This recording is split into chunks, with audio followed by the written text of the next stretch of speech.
ستاسو نوم؟ زما نوم عبدالهادي دی. عبدالهادي ورور دا راته ووایه د ماشومان څه ټیمه مثال یو ورځ بیا ورځ مخکې چې کوم لادرکه سوي دي چا پورته کړي دي یا یو چا داسې دغه کړي دي تاسو دا وخت په پریشان یاست د پیښ په حواله باندې راته ووایه څنګه پیښه سوې ده؟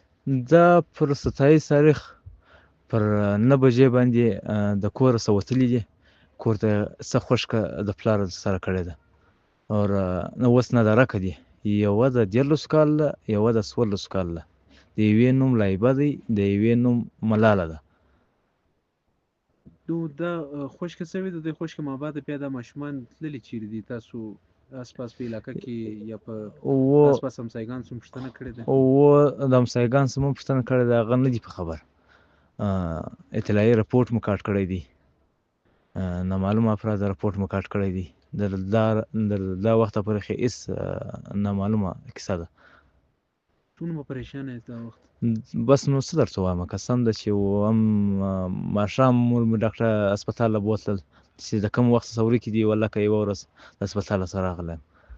دا نن سهار مې لا مور هسپتال ته بوتله. ډېر په پریشانه وي، پلار ګسه راته ژاړي.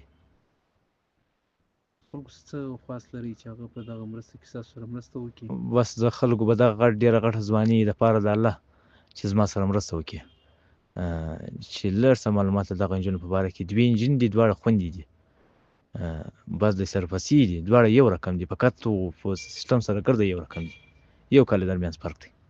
ستا د موبایل نمبر څه دی چې که چیرې الله دې وکړي چې د ماشومان زغرته پیدا شي او ستا سره رابطه وکړي، هغه نمبر که ورته وښایې؟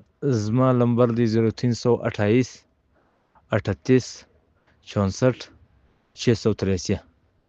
پر دغه نمبر بیا ستا سره رابطه وکړي؟ پر دغه نمبر دې زما سره رابطه وکړي. د کور اډرس که وروښایې؟ بعضې خلک داسې چې هغه سره موبایل سپینې روډ د انتباه کارخانې سره، دلته زموږ کور دی.